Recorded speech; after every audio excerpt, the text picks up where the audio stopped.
अथ श्री गणेश लक्ष्मी स्तोत्रम्। नमो महाधरायैव नानालीलाधराय ते सदा स्वानन्दसंस्थाय भक्तिगम्याय वै नमः। अनन्ताननदेहाय ह्यनन्तविभवाय ते अनन्तहस्तपादाय सदानन्दाय वै नमः।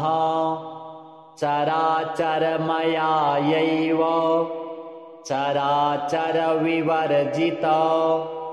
योगशान्तिप्रदात्रे ते सदा योगिस्वरूपिणे अनादये गणेशाय आदिमध्यान्तस्वरूपिणे आदिमध्यान्तहीनाय विघ्नेशाय नमो नमः। सर्वातिपूज्यकायैव सर्वपूज्याय ते नमः। सर्वेषां कारणायैव ज्येष्ठराजाय ते नमः। विनायकाय सर्वेषां नायकाय विशेषतः ढोण्डिराजाय हेरम्ब भक्तेशाय नमो नमः। सृष्टिकर्त्रे सृष्टिहर्त्रे पालकाय नमो नमः। त्रिभिर्हीनाय देवेश गुणेशाय नमो नमः। कर्मणां फलदात्रे च कर्मणां चालकाय ते कर्मादिहीनाय लम्बोदर नमोऽस्तु ते। योगेशाय च योगिभ्यो योगदाय गजानन सदा शान्तिघनायैव ब्रह्मभूताय ते नमः। किं स्तौमि गणनाथं त्वां सदा ब्रह्मपतिं प्रभो। अतश्च प्रणमामि त्वां तेन तुष्टो भवप्रदो। धन्याहं कृतकृत्याहं सफलो मे भवो भवत्। धन्यो मे जनकौ नाथ यया दृष्टो गजाननः। एवं स्तुतवती सा तं भक्तियुक्तेन चेतसा साश्रुयुक्ता बभूवाथ। बाष्पकण्ठा युधिष्ठिर तामुवाच गणाधीशो वरं वृणुयथेप्सितं दास्यामि ते महालक्ष्मी भक्तिभावेन तोषितः। त्वया कृतं च मे स्तोत्रं भुक्तिमुक्तिप्रदं भवेत्। पठतां शृण्वतां देवी नानाकार्यकरं तथा धनधान्यादिसम्भूतं सुखं विन्दति मानवः। श्रीगणेशार्पणमस्तु। नमो महाधरायैव नानालीलाधराय ते सदा स्वानन्दसंस्थाय भक्तिगम्याय वै नमः। अनन्ताननदेहाय ह्यनन्तविभवाय ते अनन्तहस्तपादाय सदानन्दाय वै नमः। चराचरमयायैव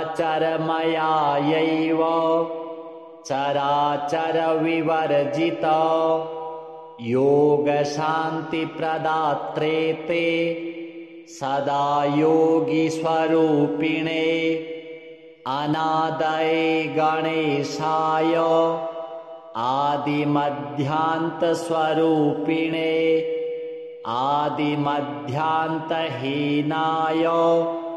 विघ्नेशाय नमो नमः। सर्वातिपूज्यकायैव सर्वपूज्याय ते नमः।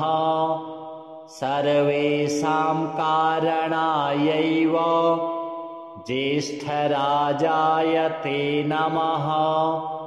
विनायकाय सर्वेषां नायकाय विशेषतः ढोण्डिराजाय हेरम्ब भक्तेशाय नमो नमः।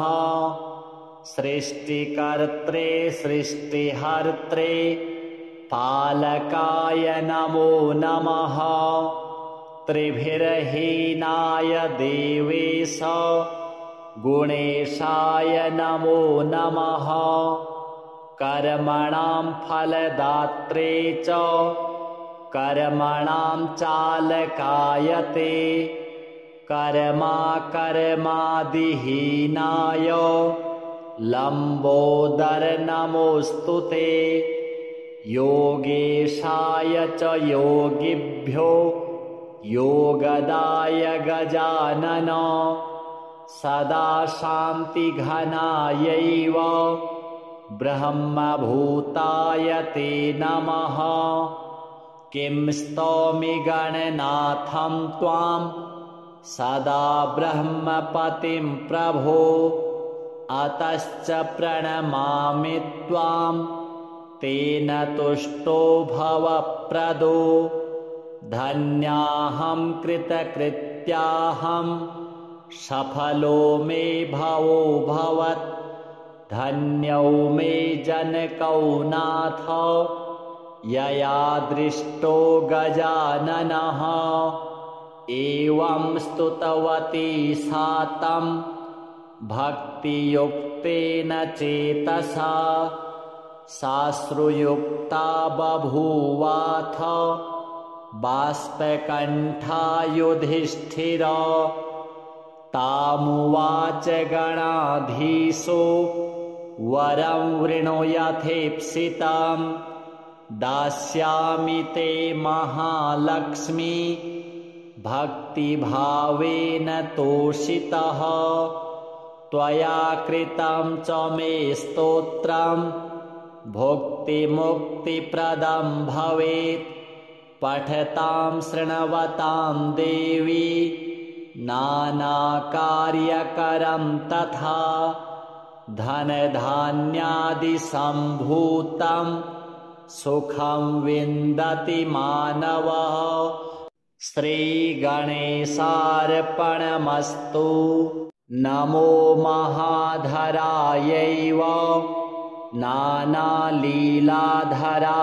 ते सदा स्वानन्दसंस्थाय भक्तिगम्याय वै नमः।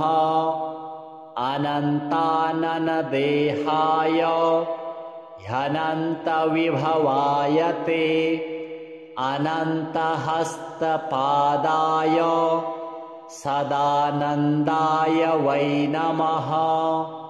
चराचरमयायैव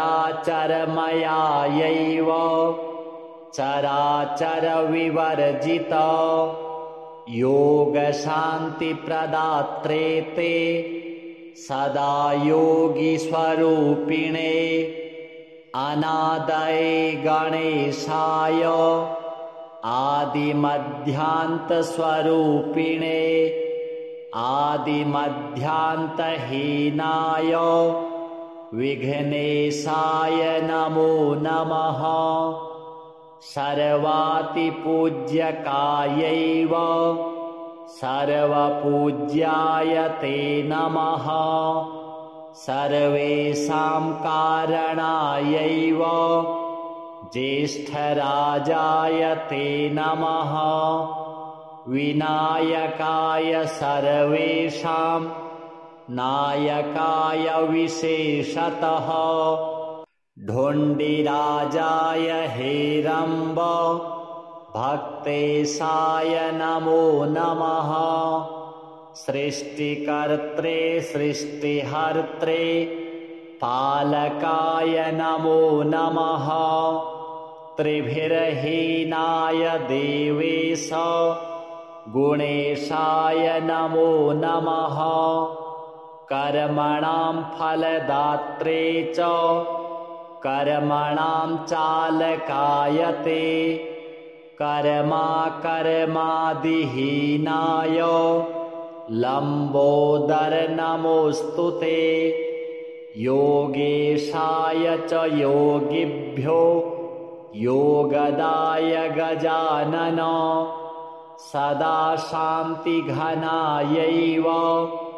ब्रह्मभूताय ते नमः किं स्तौमि गणनाथं त्वां सदा ब्रह्मपतिं प्रभो अतश्च प्रणमामि त्वां तेन तुष्टो भवप्रदो धन्याहं कृतकृत्याहं सफलो मे भवो भवत् धन्यो मे जनकौ नाथ यया दृष्टो गजाननः एवं स्तुतवती सा तं भक्तियुक्तेन चेतसा साश्रुयुक्ता बभूवाथ बाष्पकण्ठा युधिष्ठिर तामुवाच गणाधीशो वरं वृणुयथेप्सितं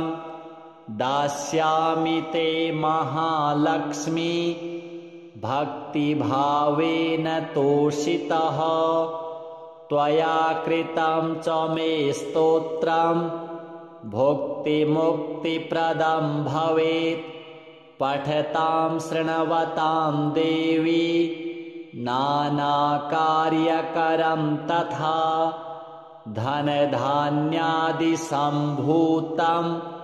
सुखं विन्दति मानवः श्रीगणेशार्पणमस्तु नमो महाधरायैव नानालीलाधराय ते सदा स्वानन्दसंस्थाय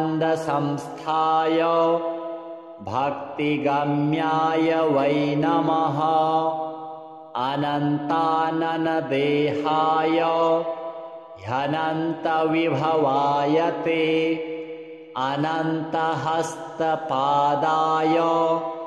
सदानन्दाय वै नमः चराचरमयायैव चराचरविवर्जित योगशान्तिप्रदात्रे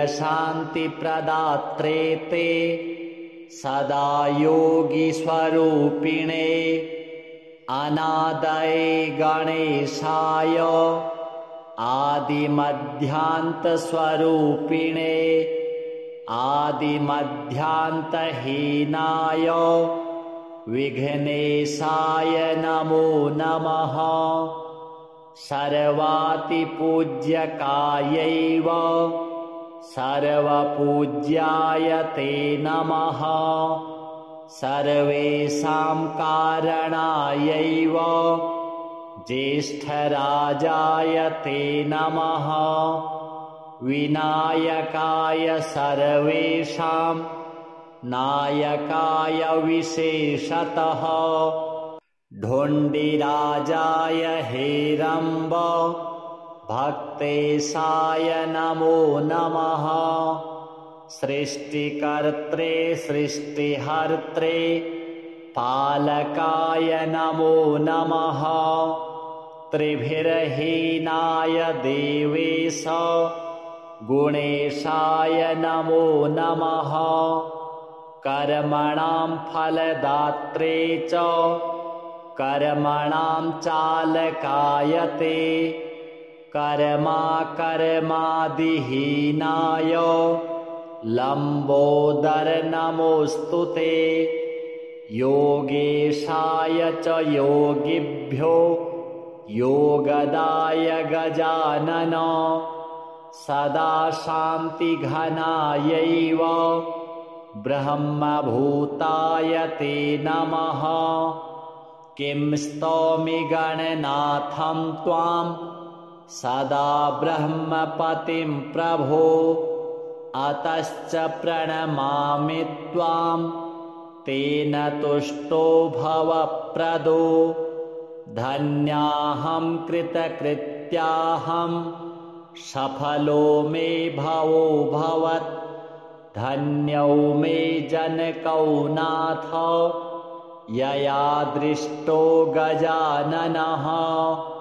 एवं स्तुतवती सा तं भक्तियुक्तेन चेतसा साश्रुयुक्ता बभूवाथ बाष्पकण्ठा युधिष्ठिर। तामुवाच गणाधीशो वरं वृणुयथेप्सितं दास्यामि ते महालक्ष्मी भक्तिभावेन तोषितः। त्वया कृतं च मे स्तोत्रं भुक्तिमुक्तिप्रदं भवेत्। पठतां शृण्वतां देवी नानाकार्यकरं तथा धनधान्यादिसम्भूतं सुखं विन्दति मानवः। श्रीगणेशार्पणमस्तु। नमो महाधरायैव नानालीलाधराय ते सदा स्वानन्दसंस्थाय भक्तिगम्याय वै नमः। अनन्ताननदेहाय ह्यनन्तविभवाय ते अनन्तहस्तपादाय सदानन्दाय वै नमः। चराचरमयायैव चराचरविवर्जित योगशान्तिप्रदात्रे ते सदा योगिस्वरूपिणे अनादये गणेशाय आदिमध्यान्तस्वरूपिणे आदिमध्यान्तहीनाय विघ्नेशाय नमो नमः। सर्वातिपूज्यकायैव सर्वपूज्याय ते नमः। सर्वेषां कारणायैव ज्येष्ठराजाय ते नमः। विनायकाय सर्वेषां नायकाय विशेषतः ढोण्डिराजाय हेरम्ब भक्तेशाय नमो नमः। सृष्टिकर्त्रे सृष्टिहर्त्रे पालकाय नमो नमः। त्रिभिर्हीनाय देवेश गुणेशाय नमो नमः। कर्मणां फलदात्रे च कर्मणां चालकाय ते कर्मादिहीनाय लम्बोदर नमोऽस्तु ते। योगेशाय च योगिभ्यो योगदाय गजानन सदा शान्तिघनायैव ब्रह्मभूताय ते नमः। किं स्तौमि गणनाथं त्वां सदा ब्रह्मपतिं प्रभो अतश्च प्रणमामि त्वां तेन तुष्टो भवप्रदो। धन्याहं कृतकृत्याहं सफलो मे भवो भवत्।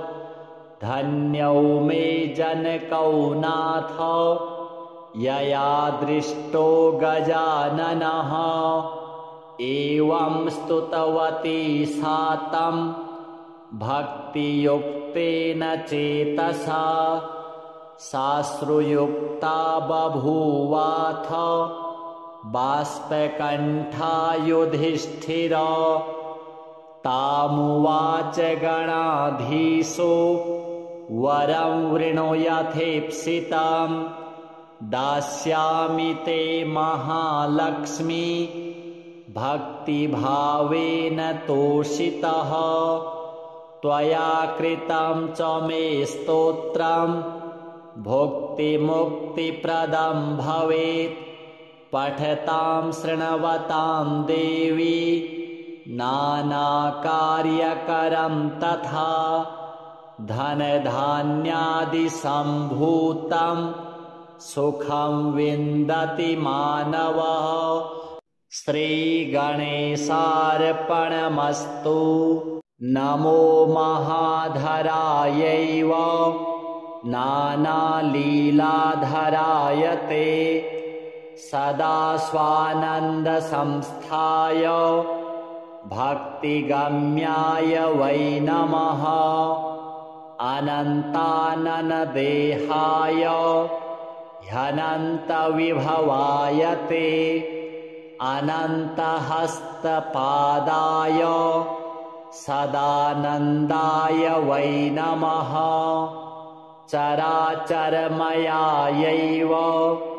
चराचरविवर्जित योगशान्तिप्रदात्रे ते सदा योगिस्वरूपिणे अनादये गणेशाय आदिमध्यान्तस्वरूपिणे आदिमध्यान्तहीनाय विघ्नेशाय नमो नमः। सर्वातिपूज्यकायैव सर्वपूज्याय ते नमः।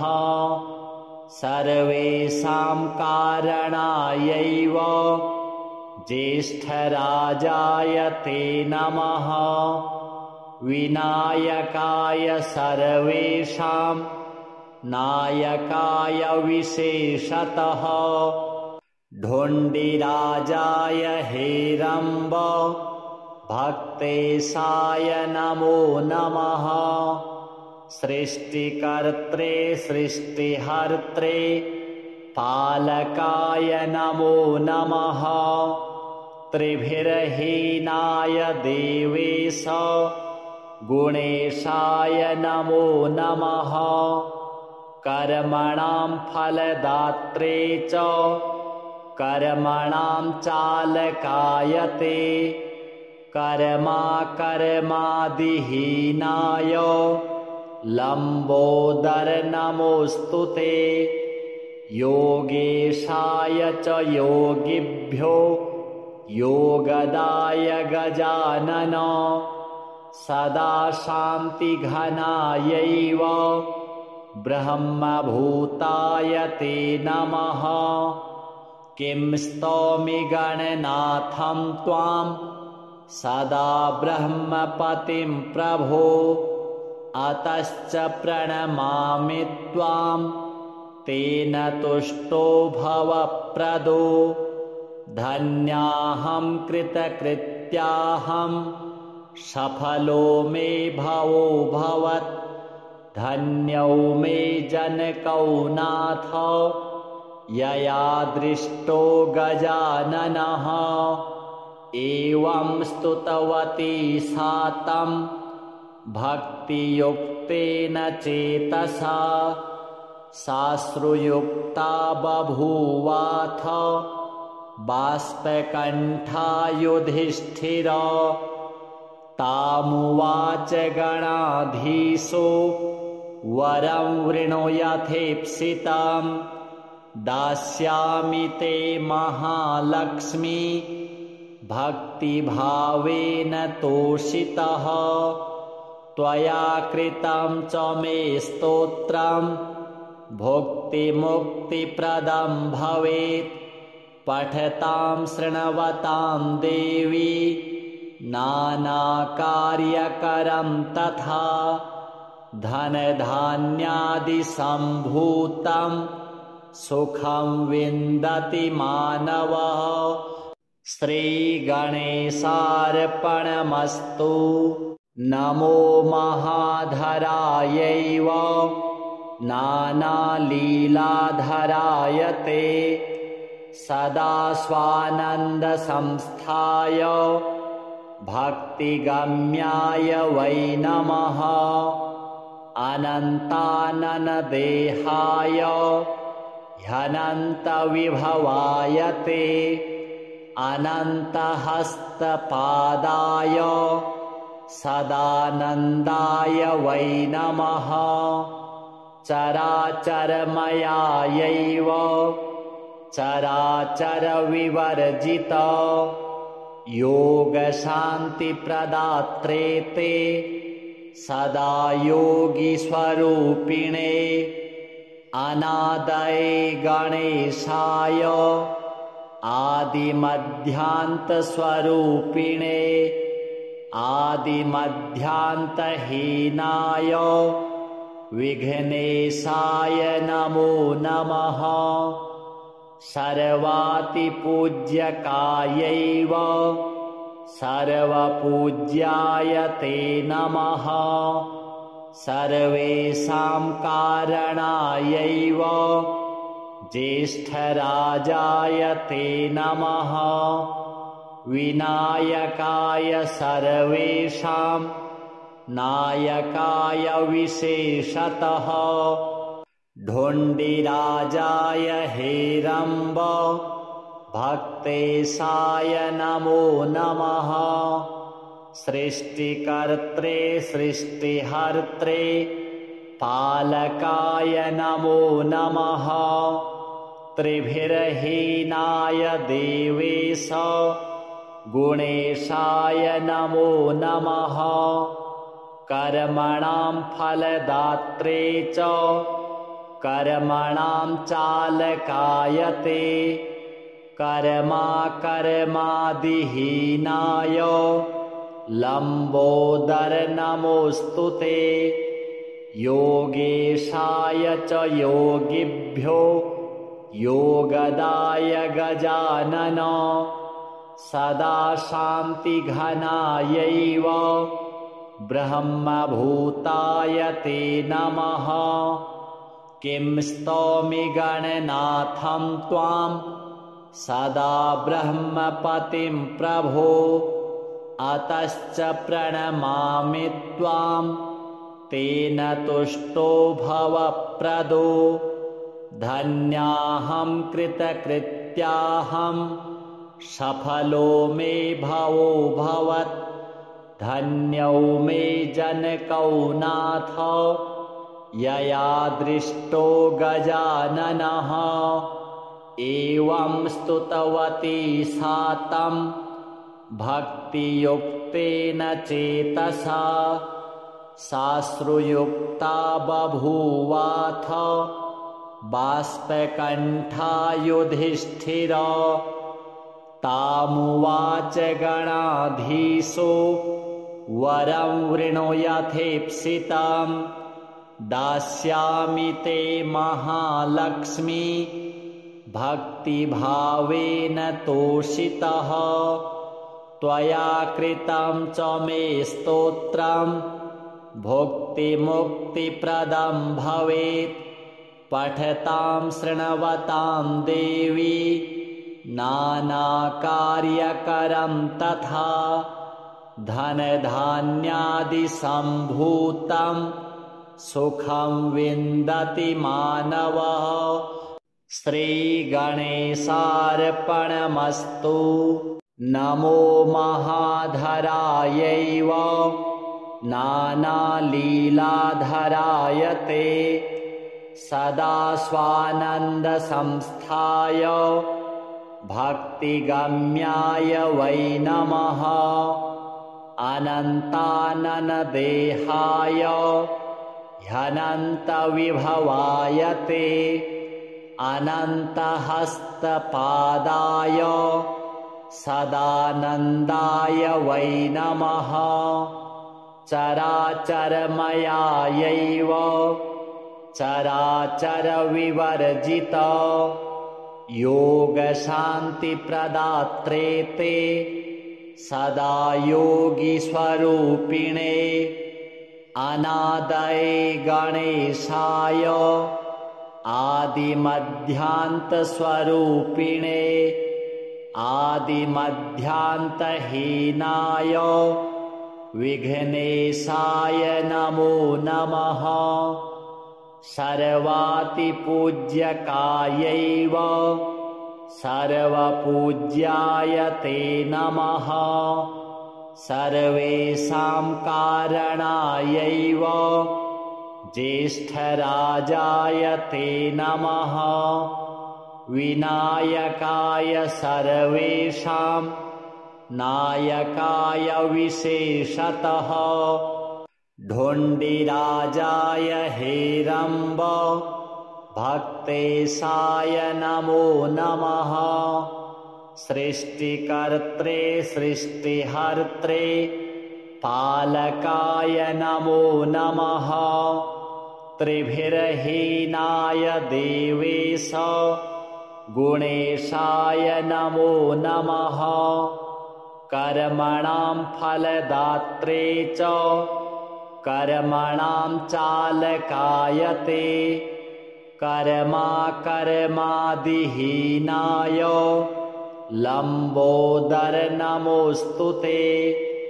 योगेशाय च योगिभ्यो योगदाय गजानन सदा शान्तिघनायैव ब्रह्मभूताय ते नमः। किं स्तौमि गणनाथं त्वां सदा ब्रह्मपतिं प्रभो। अतश्च प्रणमामि त्वां तेन तुष्टो भवप्रदो। धन्याहं कृतकृत्याहं सफलो मे भवो भवत्। धन्यो मे जनकौ नाथ यया दृष्टो गजाननः। एवं स्तुतवती सा तं भक्तियुक्तेन चेतसा साश्रुयुक्ता बभूवाथ बाष्पकण्ठा युधिष्ठिर। तामुवाच गणाधीशो वरं वृणुयथेप्सितं दास्यामि ते महालक्ष्मी भक्तिभावेन तोषितः। त्वया कृतं च मे स्तोत्रं भुक्तिमुक्तिप्रदं भवेत्। पठतां शृण्वतां देवी नानाकार्यकरं तथा धनधान्यादिसम्भूतं सुखं विन्दति मानवः। श्रीगणेशार्पणमस्तु।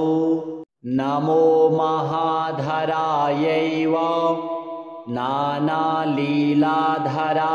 ते सदा स्वानन्दसंस्थाय भक्तिगम्याय वै नमः। अनन्ताननदेहाय ह्यनन्तविभवाय ते अनन्तहस्तपादाय सदानन्दाय वै नमः।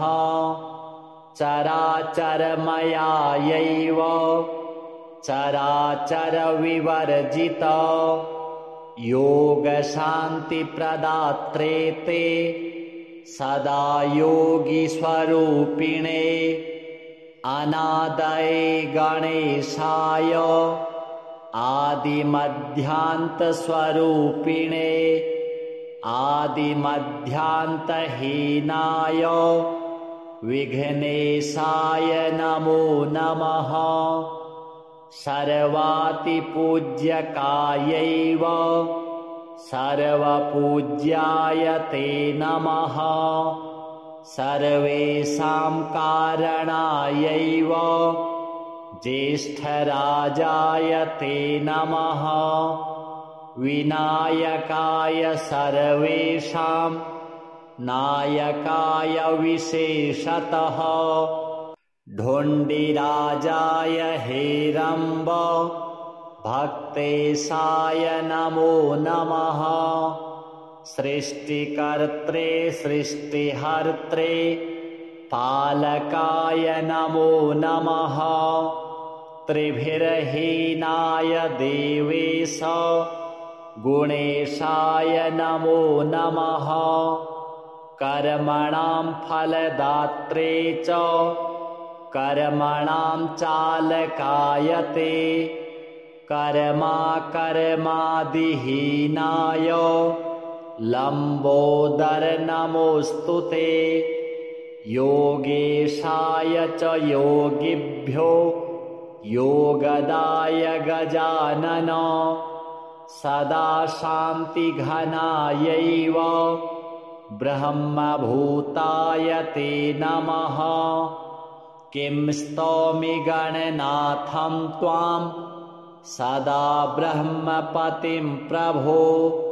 अतश्च प्रणमामि त्वां तेन तुष्टो भवप्रदो।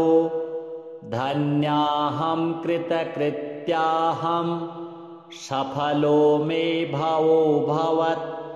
धन्यो मे जनकौ नाथ यया दृष्टो गजाननः। एवं स्तुतवती सा तं भक्तियुक्तेन चेतसा। साश्रुयुक्ता बभूवाथ बाष्पकण्ठा युधिष्ठिर। तामुवाच गणाधीशो वरं वृणुयथेप्सितं। दास्यामि ते महालक्ष्मी भक्तिभावेन तोषितः। त्वया कृतं च मे स्तोत्रं भुक्तिमुक्तिप्रदं भवेत्। पठतां शृण्वतां देवी नानाकार्यकरं तथा। धनधान्यादिसम्भूतं सुखं विन्दति मानवः। श्रीगणेशार्पणमस्तु। नमो महाधरायैव नानालीलाधराय ते। सदा स्वानन्दसंस्थाय भक्तिगम्याय वै नमः। अनन्ताननदेहाय ह्यनन्तविभवाय ते। अनन्तहस्तपादाय सदानन्दाय वै नमः। चराचरमयायैव चराचरविवर्जित योगशान्तिप्रदात्रे ते सदा योगिस्वरूपिणे। अनादये गणेशाय आदिमध्यान्तस्वरूपिणे। आदिमध्यान्तहीनाय विघ्नेशाय नमो नमः। सर्वातिपूज्यकायैव सर्वपूज्याय ते नमः। सर्वेषां कारणायैव ज्येष्ठराजाय ते नमः। विनायकाय सर्वेषां नायकाय विशेषतः। ढोण्डिराजाय हेरम्ब भक्तेशाय नमो नमः। सृष्टिकर्त्रे सृष्टिहर्त्रे पालकाय नमो नमः। त्रिभिर्हीनाय देवेश गुणेशाय नमो नमः। कर्मणां फलदात्रे च कर्मणां चालकायते कर्मादिहीनाय लम्बोदर नमोऽस्तु ते योगेशाय च योगिभ्यो योगदाय गजानन सदा शान्तिघनायैव ब्रह्मभूताय ते नमः। किं स्तौमि गणनाथं त्वां सदा ब्रह्मपतिं प्रभो अतश्च प्रणमामि त्वां तेन तुष्टो भवप्रदो धन्याहं कृतकृत्याहं सफलो मे भवो भवत् धन्यो मे जनकौ नाथ यया दृष्टो गजाननः एवं स्तुतवती सा तं भक्तियुक्तेन चेतसा साश्रुयुक्ता बभूवाथ बाष्पकण्ठा युधिष्ठिर तामुवाच गणाधीशो वरं वृणुयथेप्सितं दास्यामि ते महालक्ष्मी भक्तिभावेन तोषितः त्वया कृतं च मे स्तोत्रं भुक्तिमुक्तिप्रदं भवेत् पठतां शृण्वतां देवी नानाकार्यकरं तथा धनधान्यादिसम्भूतं सुखं विन्दति मानवः श्रीगणेशार्पणमस्तु। नमो महाधरायैव नानालीलाधराय ते सदा स्वानन्दसंस्थाय भक्तिगम्याय वै नमः। अनन्ताननदेहाय ह्यनन्तविभवाय ते अनन्तहस्तपादाय सदानन्दाय वै नमः। चराचरमयायैव चराचरविवर्जित योगशान्तिप्रदात्रे ते सदा योगिस्वरूपिणे अनादये गणेशाय आदिमध्यान्तस्वरूपिणे आदिमध्यान्तहीनाय विघ्नेशाय नमो नमः। सर्वातिपूज्यकायैव सर्वपूज्याय ते नमः।